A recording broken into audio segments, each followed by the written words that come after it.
Código Pediátrico. ¿Qué tal? Es un gusto saludarlos nuevamente aquí en Código Pediátrico.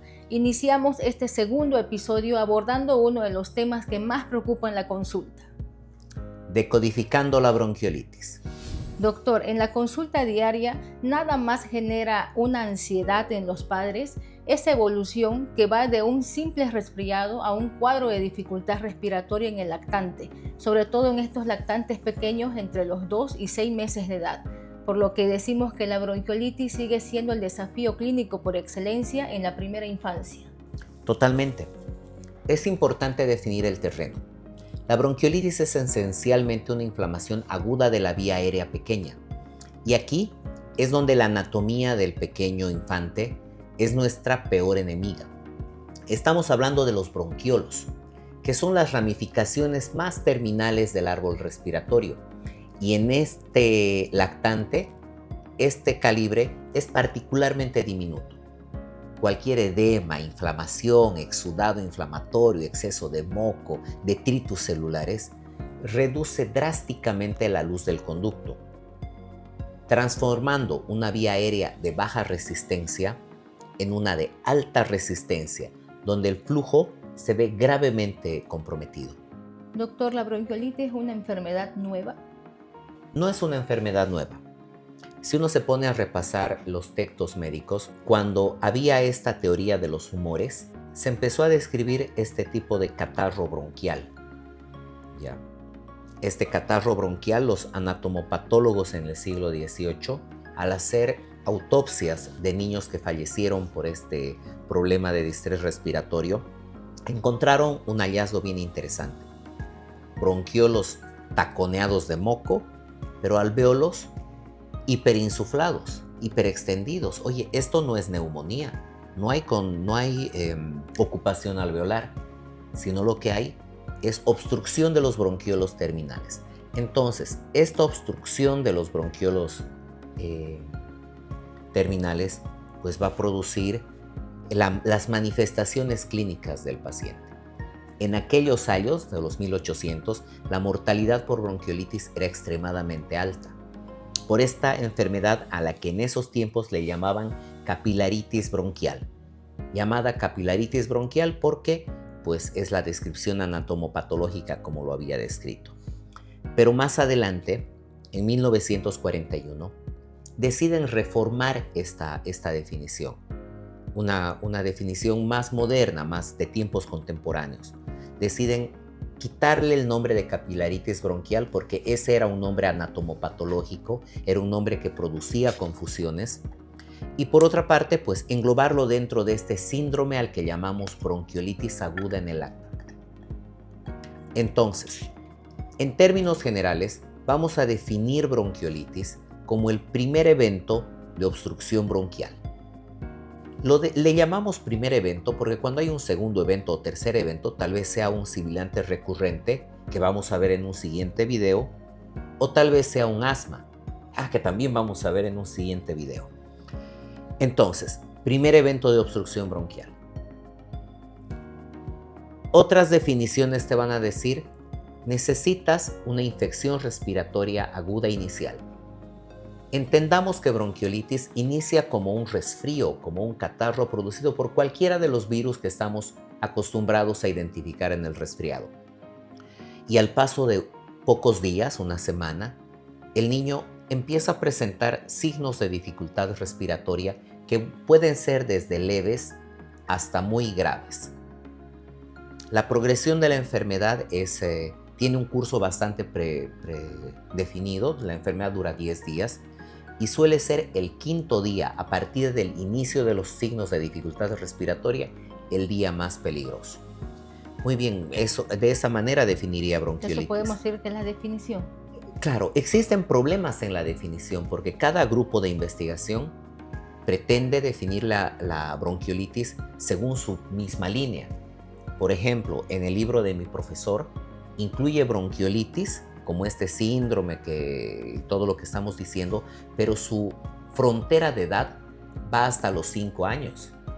Quiere decir que un niño de 2 años y un mes podría presentar bronquiolitis, yo se la acepto como bronquiolitis, si bien dentro de la definición ese niño escaparía y de repente algún médico lo va a entender como, es un debut de asma, cuando en realidad fue una bronquiolitis en un niño grande. Entonces el grupo etario que mayor se afecta son estos niños menores de 2 años, sobre todo los menores de 1 año y más aún los niños entre los 2 y los 6 meses.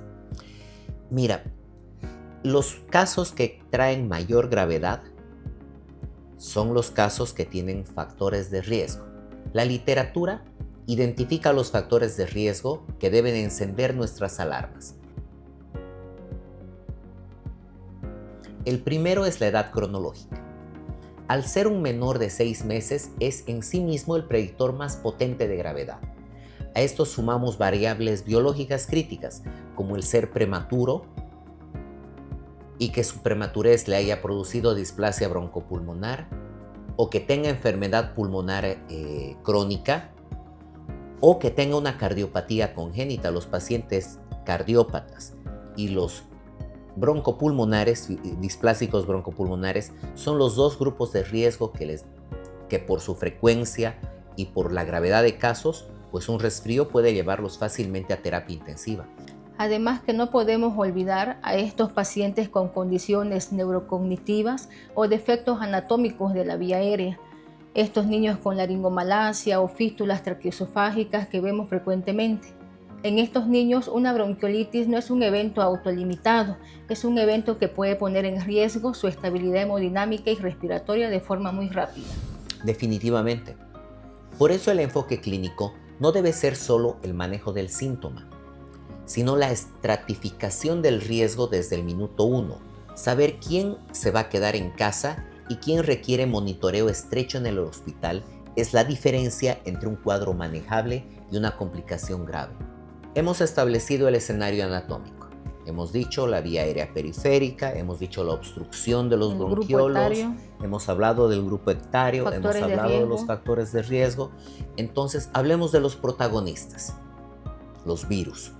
Entonces, el virus más conocido es el virus sincitial respiratorio, el VRS. ¿Por qué? Porque es el más frecuente, tiene un comportamiento estacional. Por cierto, ya vamos a entrar en la época de virus sincitial respiratorio. Y al ser tan frecuente, casi lo asociamos como sinónimo de bronquiolitis. Sin embargo, gracias al advenimiento de las técnicas de biología molecular, o en otras palabras, gracias al COVID, tenemos a nuestra disposición varios estudios de biología molecular de amplificación genética que nos permite identificar la presencia del virus, la carga viral y en algunos casos incluso la presencia de coinfección. Oye, no es raro ver un panel viral donde tienes un sincitial respiratorio y un rinovirus. Pero también hemos visto en esta época rinovirus y adenovirus. No siempre sincitial respiratorio es el productor de bronquiolitis, mas sin embargo es el más frecuente. En el próximo video, en el próximo episodio, tenemos una invitada especial desde Chile, desde Santiago de Chile. La doctora Yolanda Ramírez nos va a hablar acerca de su experiencia sobre el Nirsevimab, que es una vacuna contra sincitial respiratorio. Pero bueno, sigamos analizando el tema del rey del cuadro. El virus sincitial respiratorio le debe su nombre a eso de sincitial. Esta es una pregunta que me encanta hacer a mis residentes porque la gente no entiende qué es sincitial. Sin sitio, dice. Al fondo hay sitio. No, eso no es sincitial. Estamos decodificando a la medicina, ¿no ve? A la pediatría, a la enfermedad. Sincitial quiere decir capaz de fusionarse. Entonces, este virus produce que el epitelio bronquiolar se fusione. Al fusionarse esas células se mueren y se desprenden. ¿Alguna vez ha tenido una quemadura solar? ¿Han tenido una quemadura solar? ¿Verdad que la piel pelecha? En bronquiolitis ocurre un fenómeno parecido. El bronquiolo también está cubierto por un epitelio y ese epitelio Al pelechar ese epitelio ocurre esa obstrucción de la que estábamos hablando. También es importante mencionar que además del virus sincitial respiratorio, existen otros virus. Vamos a mencionarlo al rinovirus. El rinovirus es el principal hacedor de resfriado común. Es el segundo en frecuencia en bronquiolitis, como es muy frecuente en bronquiolitis, es el segundo en frecuencia. Pero el rinovirus, después de estudiarlo durante tantos años, ha sido descubierto a mediados de la década de los 50. Rinovirus está asociado a emergencia de asma a largo plazo. Existe, estadísticamente hablando, la posibilidad de que rinovirus esté asociado a un fenotipo asmático. Otras asociaciones que nosotros encontramos son, por ejemplo, el virus para influenza, que nos marca picos estacionales bien definidos en primavera y otoño. Tenemos el metaneumovirus. El metaneumovirus es un primo hermano del sincitial respiratorio. Igual produce sincitios, igual hace fusiones, igual produce bronquiolitis. Otro virus conocido es el adenovirus. El adenovirus es un virus particularmente malo. Debemos ser especialmente cautelosos. ¿Por qué? Porque es virulento. Es hacedor de fiebres persistentes que no ceden. A veces al médico le hace pensar en una neumonía o en una sobreinfección bacteriana, tan agresivo que es el cuadro. Y finalmente, esta agresividad puede producir la presencia de lesiones secuelares. ¿Qué significa secuelar? Significa que no se va a curar de eso el paciente. Terrorífico, porque la inmensa mayoría de bronquiolitis son de duración autolimitada. Curan espontáneamente, pero adenovirus puede producir infrecuentemente, pero cuando ocurre, una entidad que nosotros denominamos bronquiolitis obliterante. Quiere decir que en ese bronquiolo empiezan a aparecer cicatrices que estrechan esa vía aérea a largo plazo. Entonces podemos decir que agradecemos al COVID por la biología molecular, ¿o ya había antes del COVID? Mira, la biología molecular nosotros la hemos conocido viendo Doctor House, porque hacía sus diagnósticos a través de esos medios. Concretamente y de manera ya real, traducida a nuestra vida real, ha sido gracias al COVID que se han implementado estos recursos de diagnóstico y actualmente nos han facilitado el poderle dar un nombre a una mamá acerca de, señora, este virus sincitial respiratorio es el causante de la bronquiolitis de su hijo. Porque antes de estas pruebas de biología molecular, pues nos tenían que creer. Y uno le tenía que decir, mire, su niño tiene bronquiolitis. Y ahora, ¿y por qué, doctor? Generaba muchas más dudas. Tenemos que decir que la biología molecular ha cambiado el rostro de la bronquiolitis. Por supuesto, cuando yo me formé, a todas las bronquiolitis recibían 2 antibióticos. Y ya que sonaba como asma, también le daban corticoides y lo nebulizaban con salbutamol. Que para cuando hablemos acerca de tratamiento de bronquiolitis, ninguna de estas medidas funcionan. Pero biología molecular, ¿podemos pedir al niño que es manejo de ambulatorio?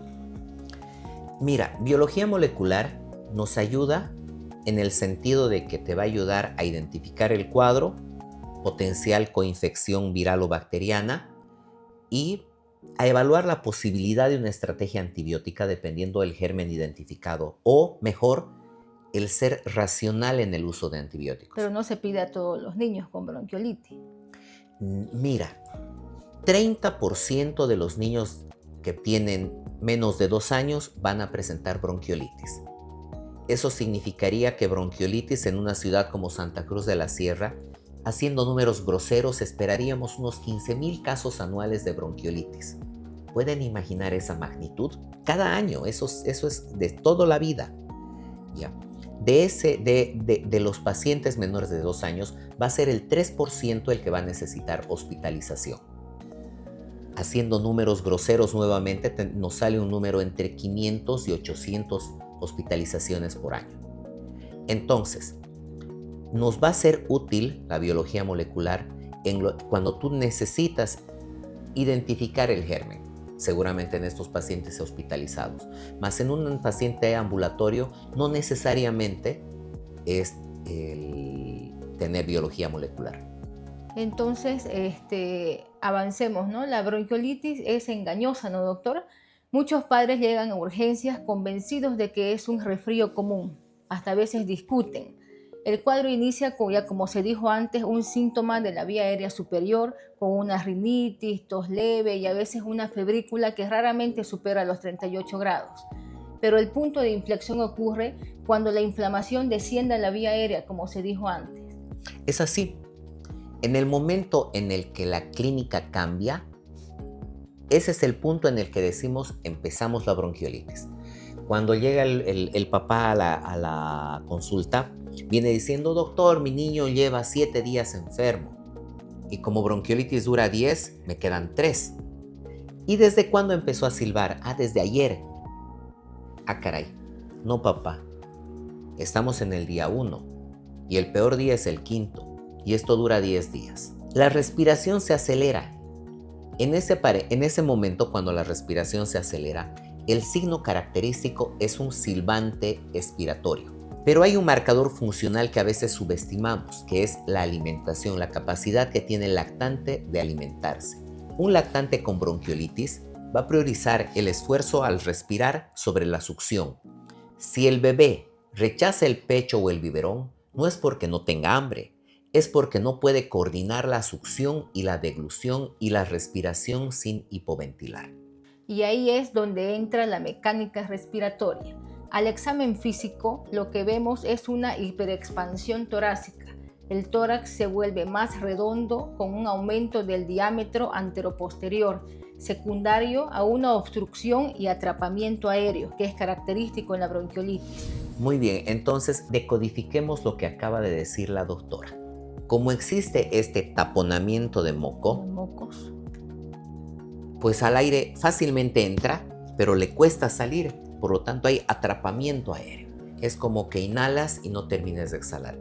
Inhalas y no termines de exhalar. Inhalas y pues te quedas ahí arriba con el pecho atrapado. Esto al clínico le trae signos de hiperresonancia, como si tuviésemos un tambor y el sonido se vuelve más resonante. Y a la auscultación nosotros escuchamos sibilancias, que es ese ruido fino, es ese silbido que presenta al final de la expiración, y en algunos casos encontramos crépitos. Es aquí cuando algún colega dice, oye, es una neumonía y le inicia cefocloxa. ¿Todos los pacientes con diagnóstico de bronquiolitis silban? La sibilancia es un rasgo característico de la bronquiolitis, mas sin embargo, los hallazgos podría tener tal atrapamiento aéreo el paciente que solo escuchas algún crépito y algún sonido expiratorio porque a ese niño no le entra nada. Pero habitualmente la sibilancia es el hallazgo ¿Patognomónico? ¿Tanto patognomónico? No tan así. Lo que pasa es que ya no hay patognomónico, ya no hay la patognomonia. Quiere decir que un signo único que le sea ese signo es patognomónico de todo bronquiolitis es difícil. Dentro de la definición que nos da la Academia Americana de Pediatría, nos habla de una constelación de síntomas respiratorios que inician como un cuadro gripal y progresan a dificultad respiratoria con sibilancias en el menor de 2 años. Más grave en el menor de 1 año y terriblemente grave en el menor de 6 meses. Entonces acá, los doctores, los signos, las banderas rojas de la bronquiolitis. Debemos estar atentos a los signos de agotamiento. La doctora Montalvo, como pediatra intensivista, sabe que el silencio pulmonar es una bandera roja. Cuando auscultas a un niño con esfuerzo respiratorio brutal y no escuchamos sibilancias, no es que esté mejorando, es que el flujo aéreo es tan pobre que ni siquiera mueve suficiente aire para producir sonido. Es un paciente que está entrando en falla respiratoria por fatiga muscular. Totalmente de acuerdo. Los signos de gravedad son claros en bronquiolitis. Aleteo nasal, 1. Segundo, retracciones supraclaviculares, intercostales y subcostales marcadas. Y lo que mencionaba antes, esas pausas respiratorias que pueden durar hasta 20 segundos. Son un signo de alerta máxima que nos obliga a una monitorización continua. Debemos educar a los padres en que la bronquiolitis tiene su propio cronograma. La fase más crítica suele durar 7 días con una resolución gradual que puede extenderse hasta 12 días, aunque la tos suele ser un síntoma residual por 2 a 3 semanas más todavía. El mensaje no es que el niño esté peor porque tose durante 15 días, sino que es parte de la historia natural de la resolución de ese epitelio dañado. En estos niños, la clave es la vigilancia. Si vemos en estos niños que ya pasaron por el cuadro catarral de resfrío, evolucionaron hacia ya signos de dificultad respiratoria y todo lo que se habló antes, entonces la vigilancia es primordial. Si vemos agitación extrema, letargo, cianosis o una mala perfusión periférica, ya no estamos hablando de un manejo ambulatorio, sino de una emergencia. Nuestro rol es acompañar a la familia durante ese pico inflamatorio para asegurar que si el niño llega al agotamiento, nosotros estamos ahí para intervenir.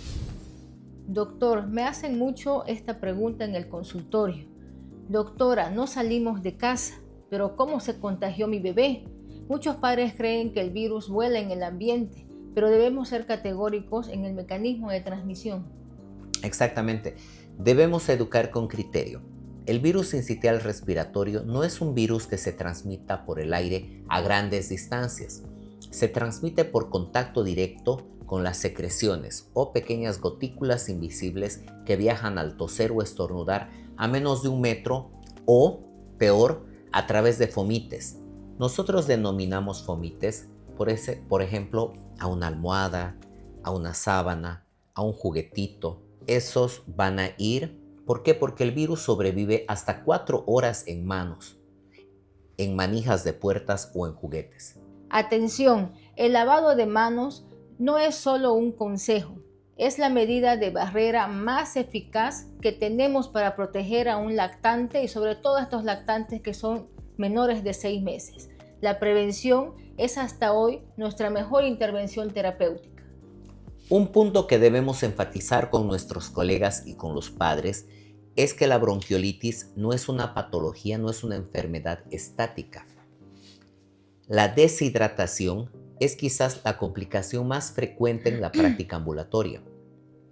La taquipnea quiere decir eso de respirar rápido y la fiebre aumentan la cantidad de agua que pierde el niño al respirar o al tener fiebre. Y además, la dificultad respiratoria le impide una adecuada ingesta de alimentos. El lactante que deja de orinar y tiene mucosas secas ya nos está dando una señal de alerta de que su equilibrio hidroelectrolítico se ha roto, que es un paciente que necesitamos atender. Y no solo eso, doctor, debemos estar vigilantes ante la apnea, especialmente en prematuros y menores de 2 meses. La apnea no es solo un síntoma, es un marcador de inestabilidad que predice la necesidad de ventilación mecánica en un niño. Y hablando de este soporte avanzado, aunque el 90 a 95%, como se dijo antes, de estos casos son autolimitados, entre un 5 y un 10% de nuestros pacientes progresarán a una insuficiencia respiratoria severa. El manejo debe ser proporcional a la gravedad y para eso usamos la estratificación clínica. La clasificamos en 3 niveles. Como antes seguramente se van a recordar estos términos: el leve, niño con actividad normal, que satura bien, o con desaturaciones transitorias que no requieren intervención, que estos niños seguramente van a ser manejados de manera ambulatoria. Moderado, ya vemos aquí taquipnea, retracciones intercostales, subcostales, aunque el nivel de conciencia se mantiene. Entonces vamos entre leve y moderado, que es lo que más vemos, creo, en consulta. Por lo menos yo veo más leve y moderado. El grave, aquí es donde el lactante está en un verdadero peligro. Taquipnea persistente, aleteo nasal, quejido y signos neurológicos como agitación o, lo que es peor, letargo y apnea. Muchos centros utilizan escalas para poder hacer esta disquisición. Entonces, escalas clásicas como el Wood-Downs-Ferré han estandarizado o tratan de estandarizar esta evaluación. Sin embargo, como especialistas, debemos reconocer que estas escalas son un apoyo, pero no son un reemplazo para la observación clínica. Son subjetivas y a menudo pueden ignorar algunos factores críticos como apnea. La mejor escala sigue siendo la evaluación seriada, ver cómo evoluciona la mecánica respiratoria del niño en el tiempo. Entonces, sobre escalas de gravedad. Hay muchas. Hay muchas escalas. En un metaanálisis han encontrado 32 escalas que evalúan gravedad en bronquiolitis. Entonces, luego revisando esta revisión de Cochrane, encontramos que ninguna escala es perfecta porque siempre le podemos encontrar algún detalle. Sin embargo, una escala que dentro de esta revisión la han considerado pues la mejor ha sido, más completa, o la más completa, no, sobre todo porque tiene una capacidad. La escala de Marlais es capaz de decirte con bastante honestidad qué niño es de manejo ambulatorio y qué niño debe de hospitalizarse. Entonces, en esta parte vamos a hablar de la escala de Marlais. Hablemos de la escala de Marlais. La escala de Marlais ha sido publicada recientemente y toma 5 elementos, 5 puntos. A cada punto le da un punto. A cada variable suma un punto de estar alterada. Edad de ingreso. Menor de 18 semanas de vida, que es aproximadamente un menor de 4 meses, equivale a un punto. Duración de los síntomas. Menos de 2 días de evolución. Hoy este es un cuadro que está empezando. Tercero, frecuencia respiratoria arriba de 50 respiraciones por minuto. Frecuencia cardíaca arriba de 150 latidos por minuto. Y saturación de oxígeno menor de 97%. De 0 a 2 puntos, riesgo bajo. Mayor a 3 puntos, riesgo alto, por lo tanto, criterio de hospitalización. La escala de Marlais tiene un desempeño estadístico excelente, pudiendo discriminar qué pacientes se manejan ambulatoriamente y qué pacientes puedes decidir enviar a casa de forma segura. Luego, tenemos otros scores, como el Pediatric Respiratory Severe Score. El PRES. El estudio demuestra que el PRES es un indicador fiable y práctico de la necesidad de hospitalización en niños pequeños. Tiene más elementos para su estratificación. Nuevamente frecuencia respiratoria, pero el PRES, a diferencia del Marlais, incluye la presencia de sibilancias, el uso de músculos accesorios. Para el Pediatric Respiratory Severe Score, la saturación de oxígeno lo ponen como 95%. La dificultad para la alimentación. Entonces, es otro tipo de score. Le va a ayudar al clínico para definir. Pero si tú lo comparas, Marlais es pues más fácil de utilizar. Más práctico y sobre todo es algo mensurable. Si yo digo hay sibilancias y tú dices no hay sibilancias, ¿a cuál doctor le creemos? La sibilancia es un hecho subjetivo finalmente. Mientras que la saturación de oxígeno medible, el número de días de enfermedad son elementos concretos que nos ayudan. Es por eso que el Marlais es la mejor escala. Hasta acá hemos hablado de la parte técnica, de la etiología y de la gravedad. Pero ahora hablemos de lo que los padres deben tener claro en casa. Cuando esta bronquiolitis ya no se maneja en el hogar y debe ir directamente a una sala de emergencias. Es vital. Debemos enseñarles a identificar el agotamiento respiratorio. No esperen a que el niño deje de respirar. Las banderas rojas son claras. Dificultad respiratoria marcada. Si ve que el niño hunde las costillas, si se le marcan las costillas al respirar, si el abdomen se mueve de manera exagerada o si notan el aleteo de la nariz es constante, el niño está haciendo un esfuerzo extenuante para respirar. El silencio auscultatorio. Si el niño respiraba con silbidos y de repente dejó de silbar, pero se le ve más agitado o cansado, esto no es mejoría, es un signo de que sus vías aéreas están tan cerradas que ya no permiten ni el paso del aire para producir el sonido. Es una emergencia crítica. Pausas respiratorias, apneas. Si observan que el bebé deja de respirar por varios segundos, se pone pálido o cambia de color, es una señal de que el sistema nervioso y el aparato respiratorio están fallando. Cambios de color en la piel. Si los labios, la lengua o las uñas tienen una tonalidad azulada, cianosis o grisáceo, el oxígeno en la sangre está cayendo drásticamente. Letargia o dificultad para despertar. Un niño que está demasiado dormido, que no reacciona ante estímulos habituales o que está extremadamente decaído, no es un niño que está descansando de la fiebre. Es un niño que está agotado y que necesita soporte inmediatamente. Y pues deshidratación grave. Si notan que no ha mojado el pañal en 8 a 12 horas, que tiene la fontanela, la parte blanda de la cabeza hundida, o que la boca está seca, la deshidratación ya no es un hecho y requiere líquidos por otra vía que no sea la vía oral. Y quiero añadir un último punto. El rechazo alimentario persistente no es que el bebé no quiera comer, subrayamos, y no es que no quiera comer, es que no puede. Se intenta darle de beber y él se desespera o rechaza la alimentación para poder respirar, el riesgo de aspiración y de deshidratación es altísimo. Exacto. Ante cualquiera de estas banderas, el mensaje es uno solo. No esperen al día siguiente. No intenten remedios caseros, no sigan esperando una mejoría espontánea, acudan al servicio de urgencias más cercano. En cuanto al diagnóstico, la sobreutilización de recursos, ¿es necesario pedir radiografías o laboratorios de rutina a todo niño que llega con sibilancias?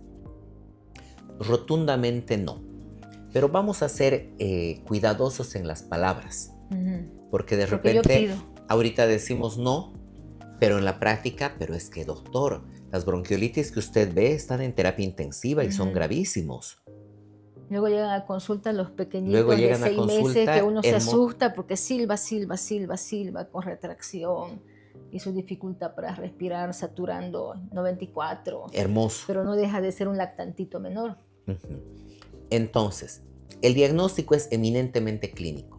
Si tenemos un lactante menor de 2 años con historia de prodromo viral, seguido con taquipnea, respirar rápido, esfuerzo respiratorio y silbidos en la auscultación, el diagnóstico está hecho.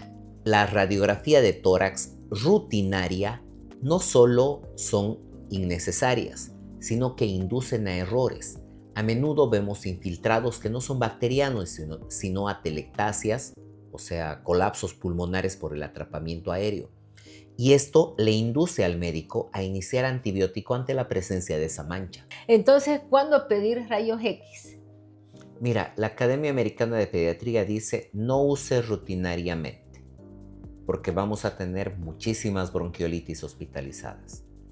Mas, sin embargo, si tú tienes sospecha de un cuadro de sobreinfección bacteriana o tienes un comportamiento irregular, oiga doctor, ya voy 2 semanas con bronquiolitis con oxígeno, qué raro, ¿no? ¿Qué será?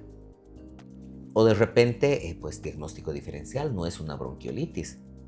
Podría ser hasta un congénito, tú has dicho una fístula traqueoesofágica, una hendidura laríngea, algún congénito que sea el causante de la no mejora de este cuadro. ¿Cómo empoderamos a los padres para que sean la parte activa en la recuperación? Debemos recordar que las guías de la Academia Americana de Pediatría, que han sido publicadas ya hace más de 10 años y ratificadas en revisiones recientes, nos indican que el soporte lo es, ante todo, oxigenación y balance hídrico. Es un error clásico en muchos centros intentar forzar la mejoría con fármacos inútiles. La hidratación es lo primero. Un pañal seco por muchas horas es nuestra primera alarma de deshidratación. Sobre el ambiente, un humidificador podría ayudar a que el aire sea menos irritante, pero ojo con la seguridad en menores de 1 año. Nada de almohadas. Si el bebé es mayor, una ligera elevación de la cabeza puede ayudar a su mecánica, pero la seguridad ante todo. La limpieza regular con aspiración nasal es la mejor forma de permitirles a los niños alimentarse y respirar mejor.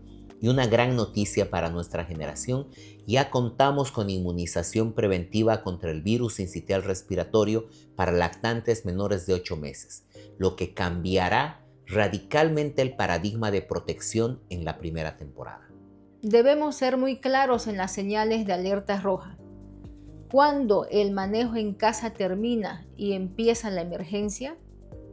Cuando vean retracciones, el hundimiento de las costillas o el espacio supraclavicular o ese aleteo nasal marcado, si el niño se ve agotado o si observan que se pone morado, tanto en labios o en uñas azuladas o grisáceas, eso es emergencia. Y ojo con la temperatura. En menores de 3 meses, cualquier temperatura mayor a 38 grados requiere atención inmediata. Y en mayores de 3 meses, si la fiebre persiste más de 72 horas, debemos consultar. No se queden con la duda. Ante un cambio en el estado general del niño o con algún signo de dificultad respiratoria, algún quejido extraño al respirar, la evaluación profesional no es opcional. Si no son los fármacos, ¿cuáles son las herramientas principales de soporte en el paciente moderado o grave? Pues va a ser el soporte respiratorio, que puede ser no invasivo o invasivo. Tenemos la cánula de alto flujo nasal, que ha revolucionado el manejo de la bronquiolitis. ¿Por qué? Porque antes los pacientes graves los intubábamos. Ahora nos ahorramos esa intubación utilizando la cánula de alto flujo, que es un artefacto capaz de proporcionar flujo constante durante la respiración. También tenemos el uso de presión continua positiva, que es reservado a los pacientes que fracasan al uso de la cánula de alto flujo, y esta estrategia trata de reclutar, vale decir, de abrir los alvéolos colapsados para mantener la vía aérea abierta. Cuando la ventilación no invasiva fracasa en el paciente con bronquiolitis grave, tenemos que utilizar ventilación mecánica invasiva. Este fracaso de la ventilación no invasiva se define por clínica y no solo por gasometría. Entonces, el paciente presenta apneas recurrentes, acidosis respiratoria progresiva con alteración del pH y acumulación de CO2, agotamiento muscular evidente, ese silencio auscultatorio del que mencionamos en el bloque anterior. Entonces, el soporte avanzado no busca curar la enfermedad, sino comprar tiempo. Compramos tiempo para que la inflamación bronquiolar ceda, para que el epitelio se repare y para que el paciente supere el pico inflamatorio del virus sincitial respiratorio. Lo nombramos porque es el más frecuente. Exacto. Es una medicina de espera activa. No hay una cura rápida en bronquiolitis. Si hay un manejo técnico impecable, se reduce al mínimo la presencia de complicaciones. Pasemos a un escenario que pone a prueba el juicio clínico. El paciente con bronquiolitis moderada que no sigue la curva de mejoría esperada o que presenta un segundo pico de fiebre. ¿Cuándo debemos sospechar una coinfección bacteriana y dejar de pensar solo en la parte viral? Es una duda frecuente. Como decíamos, el antibiótico no es parte del manejo habitual en bronquiolitis, pero no podemos ser ciegos. Debemos sospechar una coinfección bacteriana ante la presencia de 3 escenarios clínicos específicos.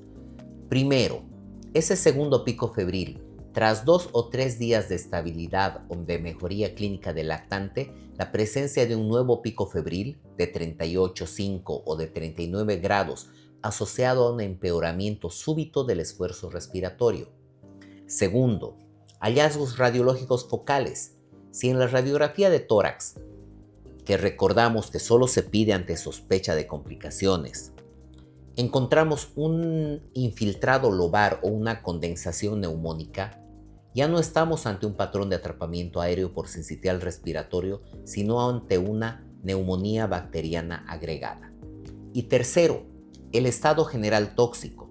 Un niño que pierde el contacto visual, que tiene una perfusión periférica alterada, vale decir, el llenado capilar es mayor a 3 segundos, o que se muestra inusualmente letárgico, a pesar de que tenga una buena saturación. Gracias por acompañarnos en este segundo episodio de Código Pediátrico. Los esperamos en la próxima semana.